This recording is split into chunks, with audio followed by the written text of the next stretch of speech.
السلام عليكم ورحمة الله وبركاته. إن الحمد لله أكرم الذي خلق الإنسان وكرمه وعلمه من البيان ما لم يعلم، فسبحان الذي لا يحصى امتنانه باللسان ولا بالقلم، ونشهد أن لا إله إلا الله وحده لا شريك له، ونشهد أن سيدنا ومولانا محمدا عبده ورسوله. فقد قال الله تبارك وتعالى في كلامه المجيد وفي فرقانه الحميد: أعوذ بالله من الشيطان الرجيم. بسم الله الرحمن الرحيم. سبحان الذي أسرى بعبده ليلا من المسجد الحرام إلى المسجد الأقصى الذي باركنا حوله لنريه من آياتنا إنه هو السميع البصير.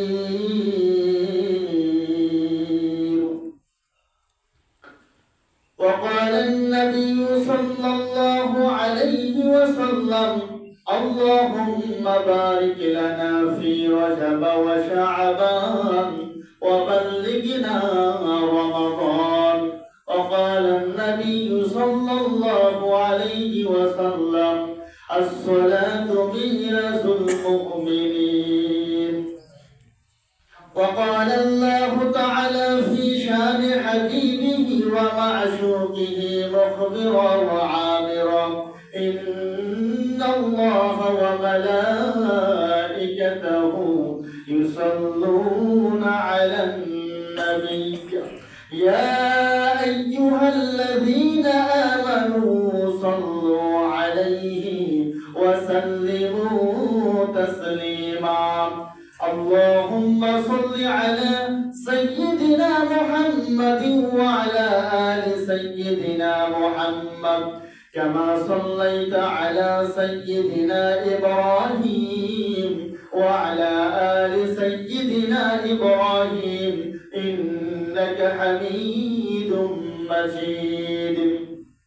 اللهم بارك على سيدنا محمد وعلى آل سيدنا محمد كما باركت على سيدنا إبراهيم وعلى آل سيدنا إبراهيم إنك حميد مجيد. بلغ العلا بجماله كشف الدجى بجماله حسنت جميع خصاله صلوا عليه وآله. শুকরিয়া আল্লাহ তাআলার জন্য যে আল্লাহ তাআলা আমাদেরকে পবিত্র জুমার দিনে মাহে রজব মাসের তৃতীয় জুমায় আল্লাহ তাআলা উপস্থিত হওয়ার তৌফিক কুওয়াত দান করেছেন। আমরা সেই আল্লাহ তাআলার শুকরগুজার হচ্ছি আলহামদুলিল্লাহ। আমরা সেই নবীর প্রতি দরুদ ও সালাম পেশ করছি যে নবীকে আল্লাহ তাআলা মহব্বত করে ভালোবেসে নবীর মান শানকে বৃদ্ধি করে দুনিয়া থেকে তার আসমানে আরশে আজিম পর্যন্ত ভ্রমণ করিয়েছেন। আমরা সেই মহান নবী, শ্রেষ্ঠ নবী, আমাদের নবী জনাবে মুহাম্মদ রাসূলুল্লাহ সাল্লাল্লাহু আলাইহি সাল্লামের প্রতি দরুদ ও সালাম পেশ করছি। আমরা সবাই আবার বলছি সাল্লাল্লাহু আলাইহি ওয়াসাল্লাম। সম্মানিত উপস্থিতি, আল্লাহ তাআলা এই বৈরী আবহাওয়ার ভিতর শীতকে উপেক্ষা করে আল্লাহ তাআলার মহব্বতে নবীজির ভালোবাসা অন্তরে নিয়ে যে মসজিদে আসার তৌফিক দিয়েছেন, এই জন্য আমরা খুশি না বেজার? খুশি। কেন? মুমিন যখন মসজিদের দিকে পা বাড়ায়, সে শুধু মসজিদের দিকে আসে না, সে মনে করে আমি জান্নাতের বাগানে যাচ্ছি। সুবহানাল্লাহ। সেই জন্য আমরা রাসূলের মহব্বত ভালোবাসা নিয়ে আল্লাহ তাআলাকে রাজি খুশি করার জন্যই কি মসজিদে এসেছি।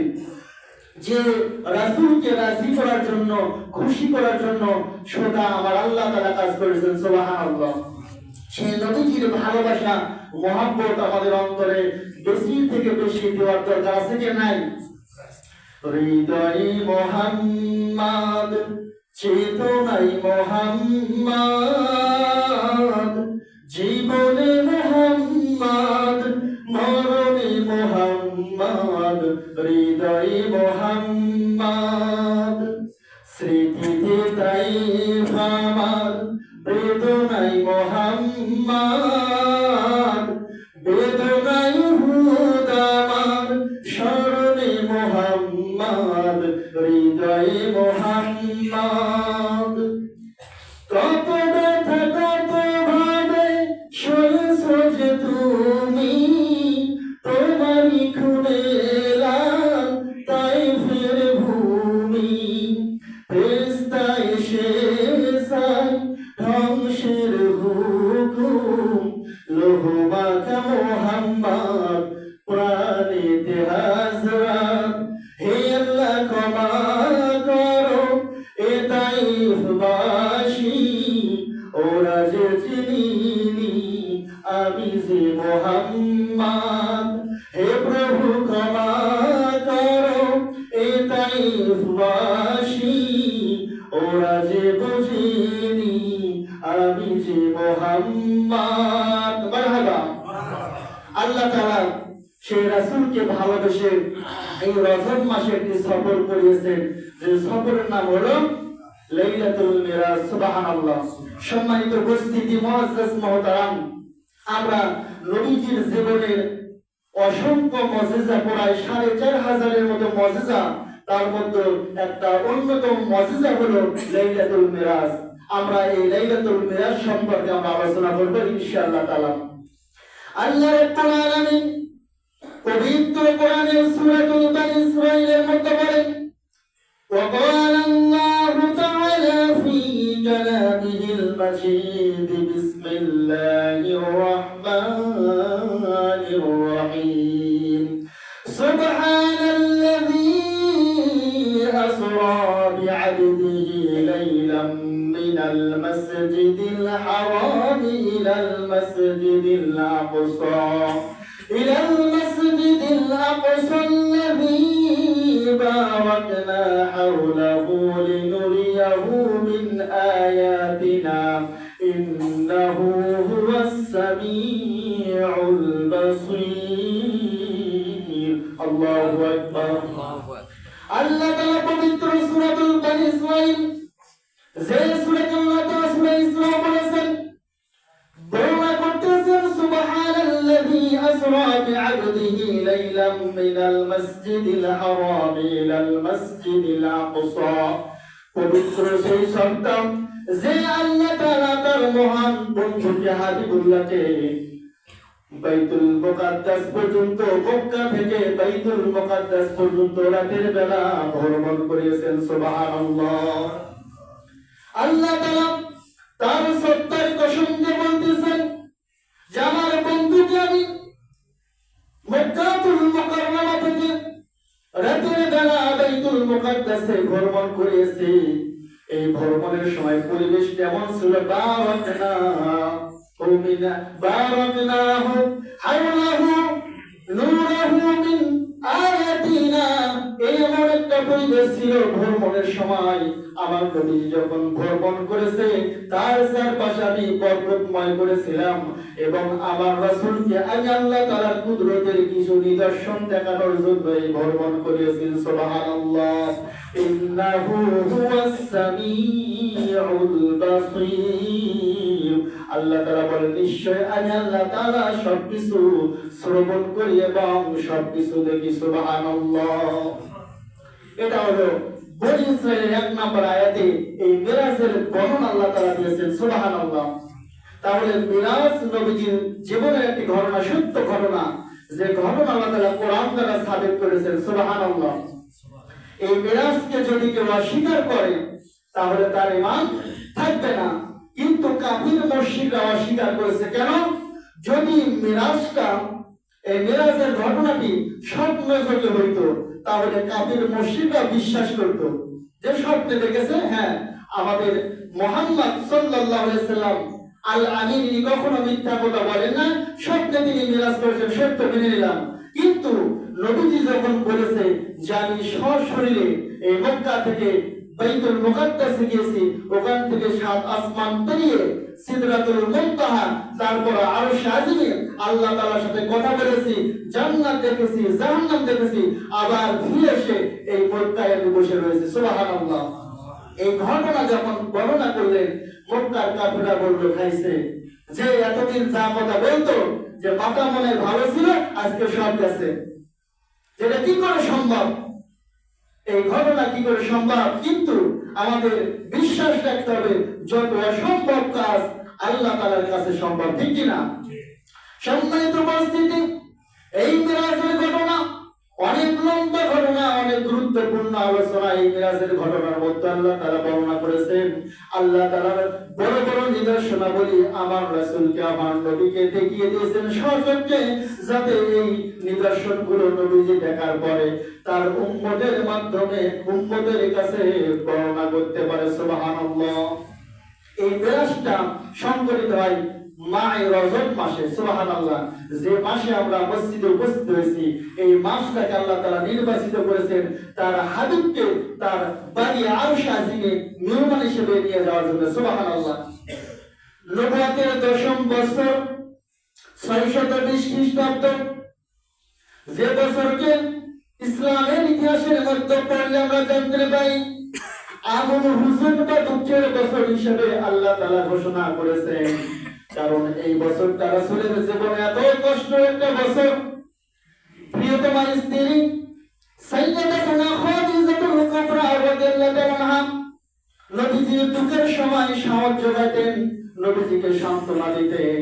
রাসূল যখন দ্বীনের দাওয়াত দিয়ে মক্কার অলিতে গলিতে কাফিরদের দরজায় দরজায় দাওয়াত দিতেন, নবীজিকে আঘাত করত, কোটাদের আঘাত করত, হাত দ্বারা আঘাত করত, বিভিন্ন প্রকার নির্যাতন করত। নবী যখন রাতের বেলা খাদিজার গৃহে প্রবেশ করতেন, খাদিজা এমন ভাবে রাসূলের পাশে থাকতেন, এমন ভাবে সান্ত্বনা দিতেন, সারাদিনের দুঃখের কষ্টের কথা আমার নবী ভুলিয়ে যাইতেন। সুবহানাল্লাহ।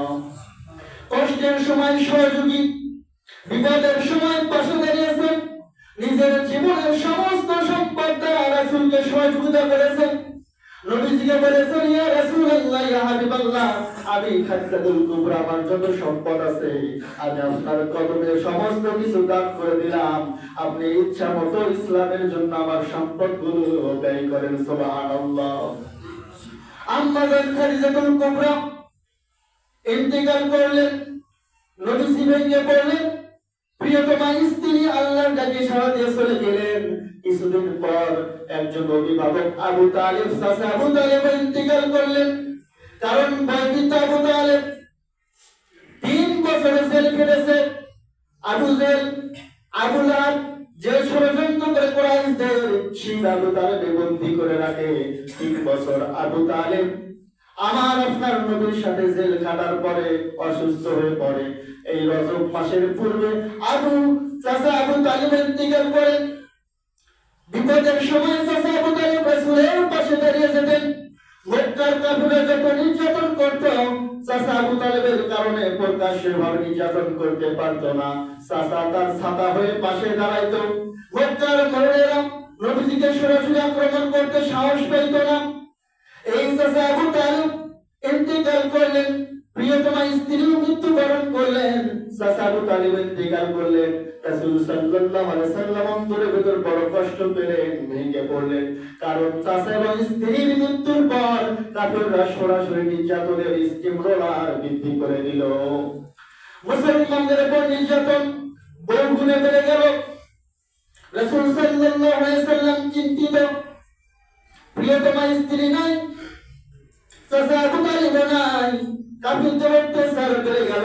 এমন একটি মুহূর্তে আমার আল্লাহ তাআলা সিদ্ধান্ত গ্রহণ করলেন, এই দুঃখের সময় আমার নবীকে আমার বাড়িতে ভ্রমণ করানোর জন্য, আমার নবীকে সান্ত্বনা দেওয়ার জন্য আমি মেরাজের মাধ্যমে আমার নবীকে আরশে আজিমে নিয়ে আসবো। সুবহানাল্লাহ। এই 620 খ্রিস্টাব্দে রজব মাসের 26 তারিখ দিবাগত রাত্রি 27 তারিখে আল্লাহ রাসূল সাল্লাল্লাহু আলাইহি ওয়াসাল্লাম আম্মা উম্মে হানি রাদিয়াল্লাহু তাআলা আনহা গৃহে ছিলেন। আবার কোন বর্ণনা আছে যে হেরেম শরীফে নিদ্রা অবস্থায় ছিলেন। বিশাল হাদিসের মধ্যে বর্ণনা এসেছে নবীজি শুয়ে আছেন, জিবরাইল আলাইহিস সালাতু ওয়াস সালাম নবীজির কাছে আসলেন, নবীজি জেগে গেলেন। নবীজিকে নিয়ে গিয়ে জমজমের কূপের পাশে নিয়ে গেলেন।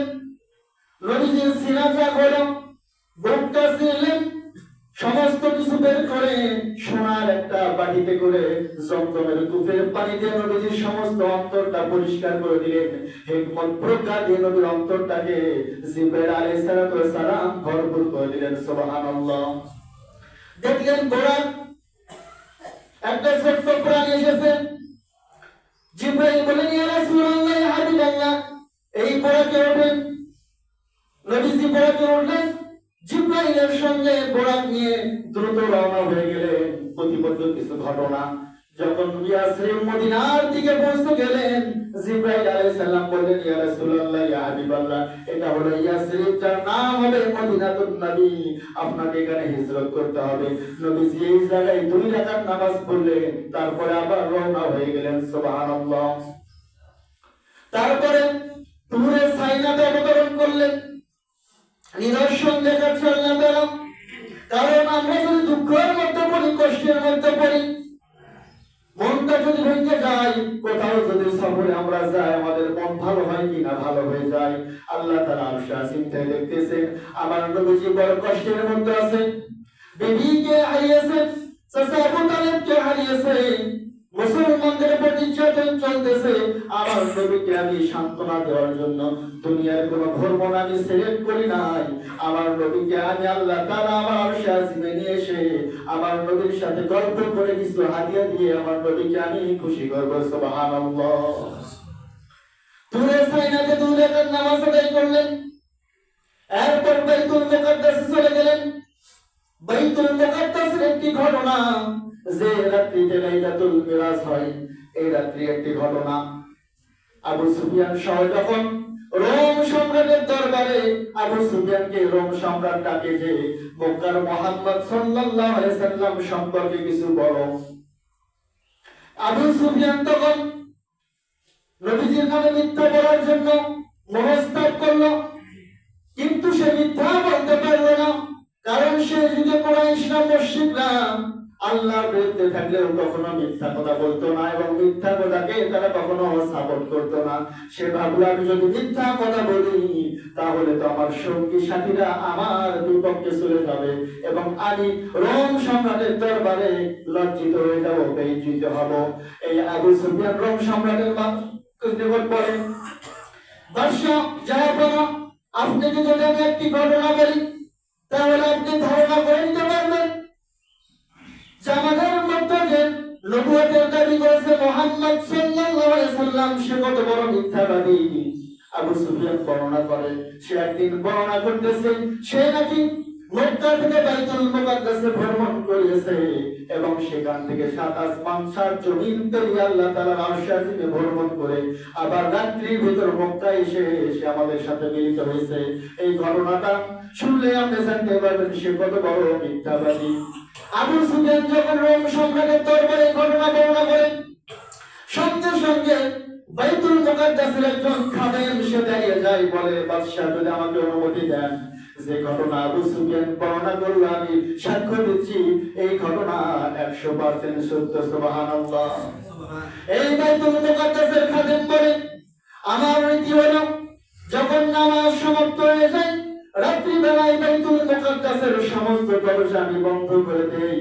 আমার রীতিমতো সেই দিন 27 রজবের রাত্রি আমি বাইতুল মুকাদ্দাসের সমস্ত দরজা বন্ধ করে দিয়েছি, কিন্তু একটি দরজা বন্ধ করার জন্য আমি চেষ্টা করি, কিন্তু দরজা কোনোভাবেই বন্ধ হয় না। সুবহানাল্লাহ।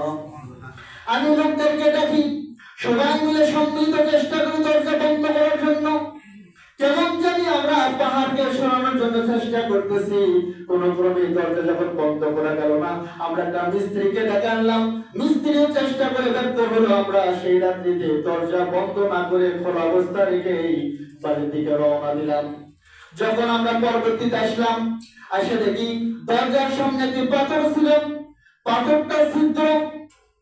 এই পাথরের মধ্যে নবীজি খচ্চরটাকে বেঁধে রেখেছিলেন, কোরআন নামক বাহনকে বেঁধে রেখেছিলেন।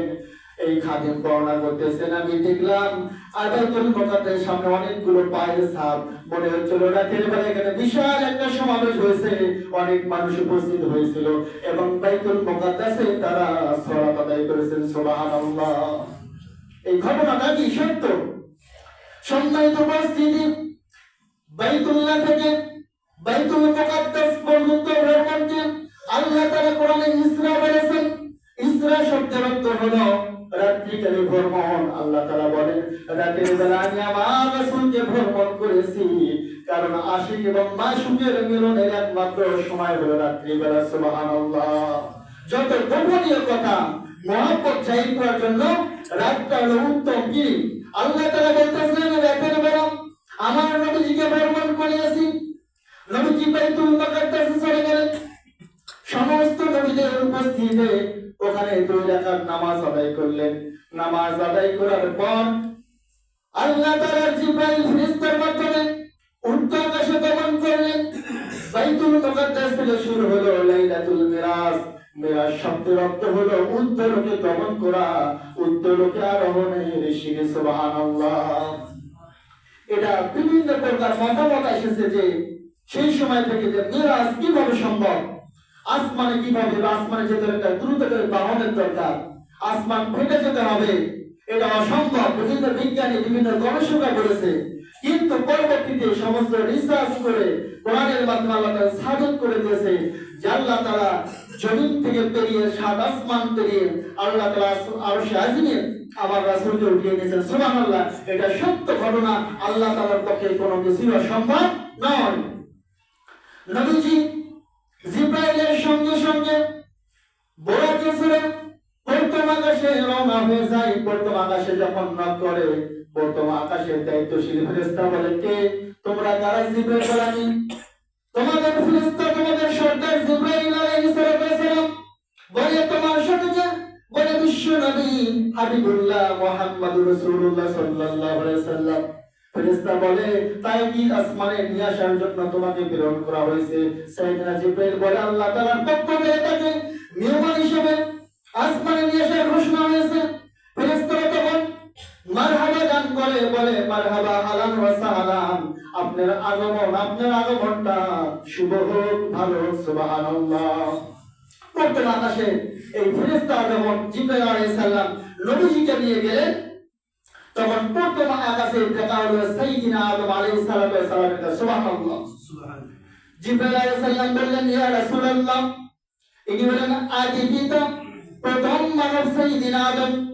নবীজি সালাম দিলেন, আদম আলাইহিস সালাম নবীজির সালামের জবাব দিলেন। জবাব দেওয়ার পরে তার জন্য দোয়া করলেন।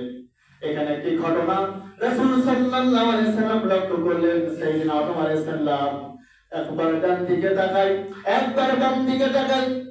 ডান দিকে যখন তাকায় তখন আদম আলাইহিস সালাম হাসে, বাম দিকে যখন তাকায় আদম আলাইহিস সালাম কাঁদে। রাসূল সাল্লাল্লাহু আলাইহি সাল্লাম জিজ্ঞেস করলেন, ইয়া জিবরাইল, আমার আদি পিতা সাইয়্যিদিনা আদম আলাইহিস সালাম ডান দিকে যখন তাকায় হাসে, বাম দিকে যখন তাকায় তখন কান্না করে, ব্যাপারটা কি? জিবরাইল আলাইহিস সালাম বলে, ইয়া রাসূলুল্লাহ, সমস্ত রূহকে আদম আলাইহিস সালামের ডানে রাখা হয়েছে এক অংশ, আর বামে রাখা হয়েছে এক অংশ। সাইয়েদনা আদম আলাইহিস সালাম যখন ডান দিকে তাকায় তখন জান্নাতি রূহ থেকে আদম আলাইহিস সালাম হাসতে শুরু করে, সুবহানাল্লাহ। আবার যখন বাম দিকে তাকায় তাকে তার সন্তানদের মধ্যে একদল জাহান্নামী, তাদেরকে দেখে সাইয়েদনা আদম আলাইহিস সালাম কান্না করে। অর্থাৎ মানুষ কয় ভাগে বিভক্ত? দুই ভাগে। এটা কোরআনে আমরা আলোচনা শুনেছি। আদম আলাইহিস সালামের কাছে তার সমস্ত সন্তানদেরকে দুই ভাগে বিভক্ত করে তার ডানে এবং বামে স্থাপন করা হয়েছে, কারা জান্নাতে যাবে আর কারা জাহান্নামে যাবে। সম্মানিত উপস্থিতি, আমরা এই আলোচনা শুনবো আর মনের মধ্যে ইরাদা করব, আশা করব আল্লাহ তাআলা আমাদেরকে ডানপন্থী বানায়েন, যারা ডানপন্থী হয়ে জান্নাতে যাবে আমাদেরকে আপনি ডানপন্থী হিসেবে জান্নাতের নমুনা হিসেবে কবুল করুন, আল্লাহুম্মা আমিন। এবারে দ্বিতীয় আকাশে দেখা হয় সাইয়েদনা ঈসা আলাইহিস সালাম এবং ইয়াহইয়া আলাইহিস সালাম, তাদের সাথে কুশল বিনিময় হয়। দ্বিতীয় আকাশে যখন রাসূল সাল্লাল্লাহু আলাইহি সাল্লাম যায়, হযরত ইউসুফ আলাইহিস সালামের সাথে রাসূল সাল্লাল্লাহু আলাইহি সাল্লামের দেখা হয়ে যায়। নবীজি বর্ণনা করেন সাইয়েদনা ইউসুফ আলাইহিস সালামকে আল্লাহ তাআলা সমস্ত সৃষ্টির সৌন্দর্যের অর্ধেক দান করেছেন, সুবহানাল্লাহ।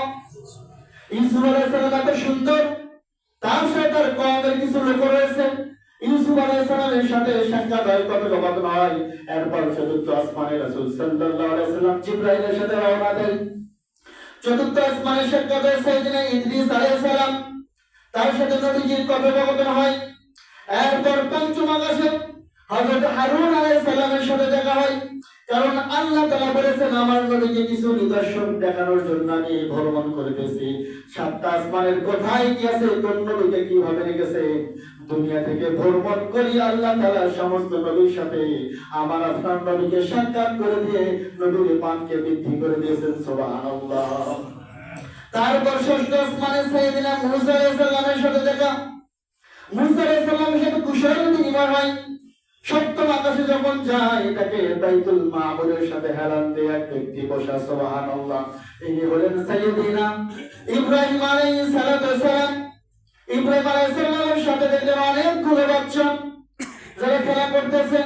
হাদিসের মধ্যে এসেছে মুসলমানের যে কোনো সন্তানরা অপ্রাপ্ত বয়সে মৃত্যুবরণ করে, যারা মৃত্যুবরণ করেছে এই ছোট ছোট বাচ্চাদের সাথে সাইয়েদনা ইব্রাহিম আলাইহিস সালাম খেলা করতেছেন, সুবহানাল্লাহ। রাসূল সাল্লাল্লাহু আলাইহি সাল্লাম প্রথম থেকে সপ্তম আকাশ পর্যন্ত ভ্রমণ করার পরে সিদরাতুল মুনতাহায় পৌঁছে যায়। সিদরাতুল মুনতাহা হলো একটা বর্ডার সীমানা, যেখান পর্যন্ত সাইয়েদনা জিবরাইল আলাইহিস সালাম প্রবেশ করতে পারে। সিদরাতুল মুনতাহার পর জিবরাইল জানে না আল্লাহ তাআলার আর কি কুদরত সিদরাতুল মুনতাহার পর রয়েছে। লম্বা আলোচনা। এই মেরাজে গিয়ে নবীজি কিন্তু উম্মতকে ভুলে নাই। আমি যে হাদিস পাঠ করেছি, নবীজি সাল্লাল্লাহু আলাইহি সাল্লাম বলেছেন as-salatu mi'rajul mu'min। আমি আল্লাহ তাআলার দিদারে সান্নিধ্যে আসিনে গিয়েছি, আল্লাহর সাথে সাক্ষাৎ করেছি, কথা বলেছি। রাসূল সাল্লাল্লাহু আলাইহি সাল্লাম বলেন, ইয়া আল্লাহ, আমার উম্মত আপনার সাথে কেমন করে সাক্ষাৎ করবে? কারণ আমি দুনিয়াতে কষ্টের মধ্যে পড়েছি, দুনিয়াতে বিপদে পড়েছি, ভেঙে পড়েছি। আমাকে সান্ত্বনা দেওয়ার জন্য আশাসিনে ভ্রমণ করেছেন। আমার উম্মত যখন দুনিয়াতে কষ্ট করবে তারা কিভাবে আপনার সাথে সাক্ষাৎ করবে? সুবহানাল্লাহ। এত বড় একটা সফরে গিয়ে নবীজি কিন্তু উম্মতকে ভুলে নাই। দুঃখের বিষয় হলো আমরা নবীজিকে কিন্তু ভুলে গেছি। নবীজির সুন্নাত আমাদের ভালো লাগে না, নবীজির হাদিস সম্পর্কে আমাদের ধারণা নেই, নবীজির আদর্শকে আমরা গ্রহণ করতে পারি নাই। যে নবী আমার আপনার মর্যাদাকে বৃদ্ধি করার জন্য আল্লাহ তাআলার কাছে হাদিয়া দিয়েছেন সালাত, এই সালাত যে পালন করবে, আদায় করবে, আমার রাসূল বলেছেন যে ব্যক্তি নামাজের মধ্যে দাঁড়িয়ে যাবে তার সাথে আল্লাহ তাআলার দিদার হয়ে যাবে, সুবহানাল্লাহ। তাহলে মুমিনের মিরাজ হলো সালাত। এই নামাজের মাধ্যমে মুমিন আল্লাহর সাথে দিদার করবে, সুবহানাল্লাহ। নবীজি সাল্লাল্লাহু আলাইহি সাল্লাম যখন বিপদের মধ্যে পড়তেন, মনের ভেতর কষ্ট অনুভব হতো, সঙ্গে সঙ্গে নামাজে দাঁড়িয়ে যাইতেন। উম্মতের জন্য আদেশ হয়েছে, উম্মতরা যখন কষ্টের মধ্যে পড়বে তখন যদি 2 রাকাত নফল নামাজ আল্লাহ তাআলার কাছে দোয়া করে, আল্লাহ তাআলা এই বান্দার অন্তরের দুঃখগুলো দূর করে দেবেন, সুবহানাল্লাহ। মাহে রজব মাস, নবীজি রজব মাসে বেশি বেশি দোয়া করেছেন, আল্লাহুম্মা বারিক লানা ফি রজব ওয়া শাবান ওয়া বাল্লিগনা রমাদান। এই রজব রজব মাসকে আল্লাহ তাআলা বরকত আর রহমত দিয়ে ভরপুর করেছেন। আল্লাহর নবী বলেছেন, আল্লাহ এই মাসের বরকত আমাদেরকে দান করেন এবং শাবানের বরকত দান করেন আর রমজান পর্যন্ত আমাদের হায়াতকে বৃদ্ধি করে দেন। কারণ মর্যাদা যদি বৃদ্ধি করতে হয় তাহলে বেশি বেশি আমল করতে হবে, ঠিক কিনা? সম্মানিত উপস্থিতি, এই মিরাজের মাধ্যমে নবীজির ইজ্জত সম্মান আল্লাহ তাআলা বহু গুণে বৃদ্ধি করেছেন আর নামাজের মাধ্যমে তার উম্মতের সম্মানকে বৃদ্ধি করেছেন। আমরা যদি মর্যাদার সম্মান বৃদ্ধি করতে চাই তাহলে আমাদের এক নম্বর আমল হলো আমাদেরকে সালাত ঠিক মতো আদায় করতে হবে, ঠিক কিনা? এই মিরাজে যখন আল্লাহ তাআলার সাথে দিদার হলো সিদরাতুল মুনতাহা থেকে, তারপর আরশ আজিমে আল্লাহর নবী সাল্লাল্লাহু আলাইহি ওয়াসাল্লাম একা একা গমন করবেন। সুবহানাল্লাহ। ওখানে কি হাদিয়া আল্লাহ তাআলা দিয়েছেন, নবী কিভাবে আল্লাহর প্রশংসা করেছেন আর আল্লাহ নবীকে কি দিয়েছেন, এই সম্পর্কে আলোচনা ইনশাআল্লাহ সামনে জুমায় হবে। কারণ সময় সংক্ষিপ্ত, আমরা জুমাতে আগে আগে আসার চেষ্টা করব। এই মিরাজ থেকে অনেক শিক্ষা আছে, আমরা সামনে জুমাতে মিরাজের বাকি ঘটনাগুলো জানবো এবং এর মাধ্যমে আমাদের ঈমানকে আমরা মজবুত করব, শক্তিশালী করব এবং আমাদের মর্যাদাকে আল্লাহর নিকট বৃদ্ধি করে দেব। সুবহানাল্লাহ। আল্লাহ তাআলা আমাদেরকে এই আলোচনা থেকে তার সঠিক বুঝ দান করে তার মর্যাদাশীল বান্দা হওয়ার তৌফিক দান। আল্লাহুম্মা আমিন। ওয়া আখিরু দাওয়ানা আলহামদুলিল্লাহি রাব্বিল আলামিন। যারা সুন্নাত করে